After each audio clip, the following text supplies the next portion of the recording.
If you create content, then it's more than likely you want to be noticed and to find an audience. And whilst it's true that if you do good work, your audience will find you, this on its own often isn't enough. In order to be found, you need to be findable. It's all about self-promotion. And this book is a beginner's manual for just that. So here are Austin Kleon's 10 ways to share your creativity and to get discovered. Number 1, you don't have to be a genius. You don't have to be a genius to add value. It's all about contributing, and everybody has the ability to contribute something. Great ideas are often birthed by a group of creative individuals, and it's so easy to join these groups now with the internet. Just hop into a Twitter conversation. Then take notes of what they're not sharing or what they might have missed. We also might be trying to find our own voice, but you can't find your voice if you don't use it. Again, we all have that opportunity with the internet. If you want people to know about you, you have to share your work. In this day and age, it's almost as if your work isn't online, it doesn't exist. But a lot of us are scared of being the amateur or being seen as an amateur, when in fact, it's actually the amateurs that have the advantage over the pros. It's your chance to experiment and take chances, so don't be afraid to make mistakes or look bad in public. Moving from mediocre to good is still a step in the right direction, and a whole lot better than doing nothing. Sometimes it's the amateurs that have more to teach than the pros, because the pros take things for granted or forget what it was like at the beginning.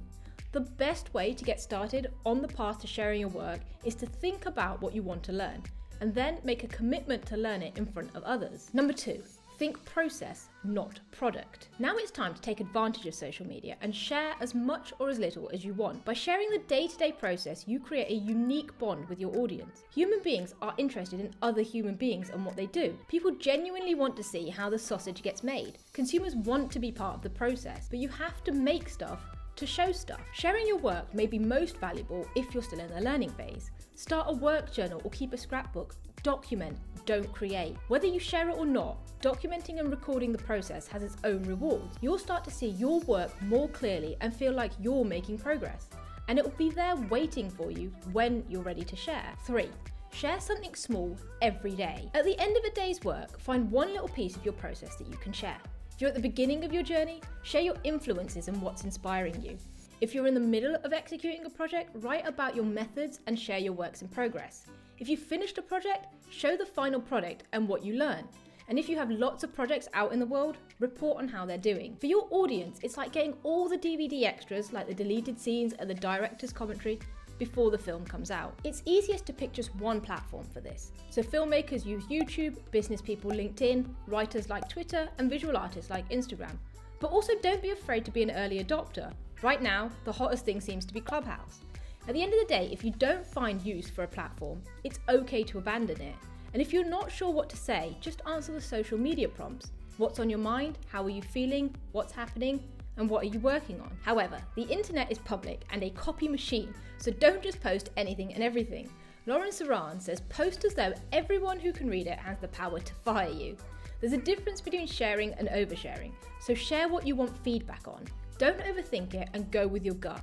If you're still unsure on whether to post something or not, sit on it for 24 hours. Then ask yourself, is this helpful? Is this entertaining? Is this something I would be comfortable with my boss or my mum seeing? You can always save it for later as a draft. The act of sharing, though, is one of generosity. Help others. Now it's all about stock and flow. Flow is the daily feed and stock is the durable stuff, the stuff that will still be useful in 2 months or 2 years from now. Robin Sloan says the magic formula is to work on your stock in the background whilst maintaining your flow. Stock is best made by collecting, organising and expanding on your flow. So be sure to revisit your social media and review it in the same way you would revisit and review your notebooks. That's how you can make the most out of them. Over time, you'll start noticing patterns and themes, and this is when you can turn your flow into stock. You turn tweets into blog posts into chapters, and chapters into a book. But social platforms will continue to come and go. So Austin wants us to take one point away from this book above all else, and that is to register a domain name and build ourselves a website right now. The website will outlast social media, and we have control over it. It doesn't have to be pretty, it just has to exist. It's not about self-promotion, it's a self-invention machine. Online, you can become the person you really want to be. So fill your website with your work and your ideas and the stuff you care about. Kenneth Goldsmith said, if you work on something a little bit every day, you will end up with something that is massive. So a blog on its own might not be much, but publish 1,000 blogs over a decade and it turns into your life's work. Over the years, you'll be tempted to abandon it for the new social network on the scene. Don't. Think about the long term. It will grow as you grow. So build a good domain name, keep it clean, and eventually it will become its own currency. 4.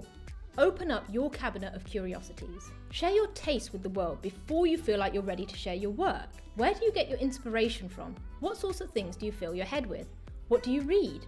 Your influences are all worth sharing because they clue people in to who you are and what you do, sometimes even more so than your work does. And when you find things you genuinely enjoy, don't let anyone make you feel bad about them. Celebrate them. When you share your tastes and influences, own it. Being open and honest about what you like is the best way to connect with people who like those things too. So be yourself. Just remember, if you share the work of others, it's your duty to make sure the creators of that work get the proper credit. This is not only to give credit where credit is due, but also without attribution, there's no way of anyone being able to dig deeper into that work and find out more about it. It's about providing the context for what you're sharing, the what, who, how, when, where, and the why. Attribution is like putting little museum labels next to the stuff you share. You're leaving a breadcrumb trail so that people can follow it back and see how you found it. It helps create more connections. Online, the most important form of attribution is by linking everything, because let's face it, we're too lazy to find something if it hasn't been linked. 5. Tell good stories. Work doesn't speak for itself. The story matters. The words matter. Pictures can say whatever we want them to say. Our audience is human and humans want to connect. To be more effective when sharing, you need to become a better storyteller. You need to know what a good story is and how to tell one. The most important part of a story is the structure. A good story has a tidy, sturdy, logical structure, and most stories can actually be traced back to myths and fairy tales. Emma Coates, former storyboard artist at Pixar, outlines the basic structure of a fairy tale. Once upon a time, they're X. Every day, Y. One day, Z. Because of that, A. Because of that, B. Until finally, C. There's also Dan Harmon's Story Circle, which very closely resembles the hero's journey. Each one has a simple formula that can be applied to almost any type of work project. There's an initial problem, the work done to solve the problem, and the solution. But when you're in the middle of something and don't know the ending, you need to implement an open story structure. Think of it as a pitch with 3 acts. Act 1 is the past, so where you've been. Act 2 is the present, so where you are with your work right now. And Act 3 is the future, where you're going. You decide how it ends. And whether you're telling a finished or an unfinished story, always keep your audience in mind. Speak to them directly and value their time. Storytelling is a skill that takes a lifetime to master, but the only way to get better is to keep telling stories. 6. Teach what you know. The minute you learn something, teach it to someone else. Share your reading list, your references, make tutorials and take people step by step through your process. Teaching people doesn't take away from what you do, it adds to it. You generate more interest and people feel closer to you. You also receive an education in return in the form of feedback, an education that goes on for a lifetime. And it's okay to share your trade secrets. Just because somebody knows how something is done doesn't mean they can emulate it. And even if they can, how many people are willing to actually put in the work? 7. Don't turn into human spam. If you want fans, you have to be a fan first. Be part of that community. If you want to get, you have to give. So be quiet and listen once in a while. Then acknowledge that it's a two-way street, incomplete without feedback. You have to be a connector, an open node.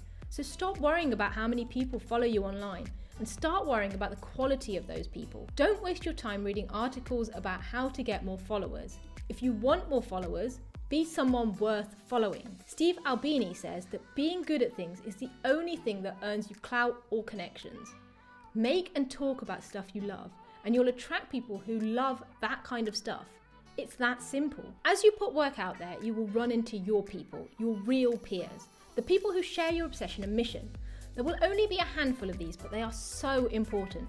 Do what you need to nurture those relationships. Invite them to collaborate, show them your work before anyone else, and keep them as close as you can. Find your people and share your secrets. 8. Learn to take a punch. When you put your work into the world, you have to be ready for the good, the bad, and the ugly. The more people that come across your work, the more criticism you'll face. you need to learn how to take a punch because it's such a valuable skill. It will teach you not to take criticism personally. Here's how to take punches. Number 1, relax and breathe. It's not the worst thing in the world. 2, strengthen your neck. Practice taking a punch by getting hit a lot, by putting more work out. 3, roll with the punches. Keep moving. Every criticism is an opportunity for new work. You can't control the criticism you receive, but you can control how you react to it. Having your work hated by some people could even be a badge of honor. 4, protect your vulnerable area. You don't have to share everything you do. If you have work that is too sensitive, don't put it out. And 5, keep your balance. Remember, your work is something you do, not who you are, which might be quite difficult because it's so personal to us. The first step in evaluating feedback is to size up who it came from. You want feedback from people who care about you and what you do. Be wary of feedback from anyone who falls outside of that circle. Do not engage with trolls either. They will go away. If you have a troll problem, use the block button or delete the comments. In fact, Austin's wife says if someone took a dump in your living room, you wouldn't let it sit there, would you? So nasty comments are exactly the same. Scoop them up and throw them out. Number 9, sell out. Money pays the bills and puts food on the table at the end of the day. So we have to get over this starving artist romanticism and the idea that touching money inherently corrupts creativity. Some of your best work might come from paid gigs. In fact, Michelangelo's Sistine Chapel was commissioned by the Pope. If and when you start to build an audience for your free work, you may want to turn them into patrons. If people like what you do, they'll throw a few quid your way. But note, these platforms work best when you've gathered a group of people who are into what you do. Musician Amanda Palmer, for example, had huge success turning her audience into patrons. After sharing her work and her music freely, she asked them for $100,000 to help record her next album. In return, they gave her over $1 million. Even if you don't have anything to sell right now, you can still start a mailing list. Social platforms have come and gone, but email has stuck it out and will likely continue to stick it out for some time yet. People have made multi-million-dollar businesses from their mailing list. The model is very simple. Give away free stuff on your site, collect emails, and when you have something remarkable to share or sell, send an email. But be clear about what people can expect when signing up and never add anyone's email without permission. Those that sign up will become your biggest supporters. Don't betray their trust. Treat that list with respect. Some people use the word sellout to include any artist who dares to have any ambition whatsoever. They'll say you're a sellout if you do anything new at all. Get over the thought of being a sellout and just do good work. Take advantage of every opportunity that comes your way. Creativity is all about change and moving forward. It's okay to want to make money. Be ambitious and think bigger. Expand your audience. If an opportunity comes along that would mean you make more money, but do less of the work that you want to do, say no. And if you have any success, it's important to give back. Don't forget those who helped you. Give them a chance to share their work and throw opportunities their way. But remember, you have a finite amount of time and attention, so you will have to say no sometimes. 10. Stick around. The people who get what they want are the ones who stick around long enough. It's so important not to quit prematurely. In other words, don't quit while you're in the dip. You can't count on success, but you can leave open the possibility for it and be ready for it when it comes for you. A successful or failed project is also no guarantee of another success or failure.